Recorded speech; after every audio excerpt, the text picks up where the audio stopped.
To understand how a natural ant colony survives the wild, we have to go to the source.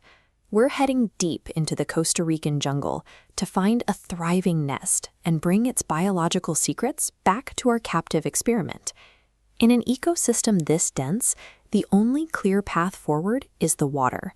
To reach the deeper territory, we have to dock and continue the rest of the trek on foot. We are now miles from civilization, searching for a microscopic target hidden somewhere within an infinitely massive three-dimensional maze of trees and vines. Finding a colony in this terrain means ignoring the grand landscape. You have to tune out the overwhelming scale of the forest and train your eyes to spot the smallest disruptions on the ground. As we move deeper, the search narrows from the massive canopy down to the immediate dangers at eye level. We find a poison dart frog. While its skin is incredibly toxic, its presence is actually a clue that we're getting closer, because these frogs actively hunt ants as their primary food source. But the same leaves we're searching hide the eyelash yellow pit viper.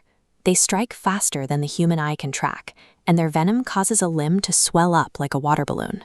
Finally, we spot our first ant, but it's a solitary bullet ant. This insect is a biological powerhouse. A single sting carries enough neurotoxin to leave a human arm completely numb for a week. However, this isn't the colony. This is just a scout foraging alone, meaning the actual nest is still tucked away somewhere in the surrounding brush.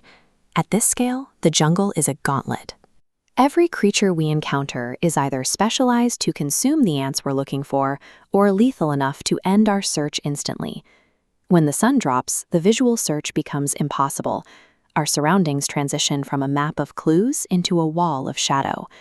As we lose our sight, the nocturnal predators take over. The jungle fills with the sounds of monkeys, venomous spiders, and jaguars that we can no longer see. Sleeping in a tent out here feels incredibly vulnerable. You're lying in the middle of a hyperactive ecosystem with nothing but a thin fabric zipper for protection. In the dark, the hierarchy of the jungle resets. Humans are no longer the observers. We're just another fragile organism trying to survive until morning. It's the morning of day 2, and we're running out of time.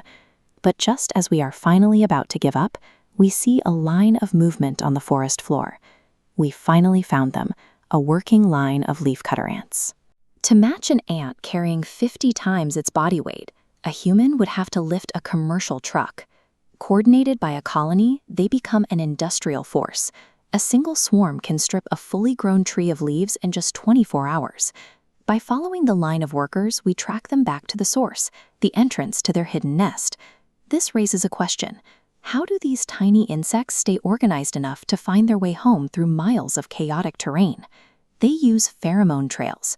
Ants communicate complex instructions and navigation data by leaving behind invisible chemical scents that other members of the colony can detect and follow.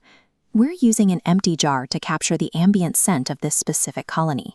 Because ants identify friends based on this unique chemical stench, we use this jar back at the studio to coat rival ants in the same smell, tricking their brains into accepting each other and forming a peaceful alliance.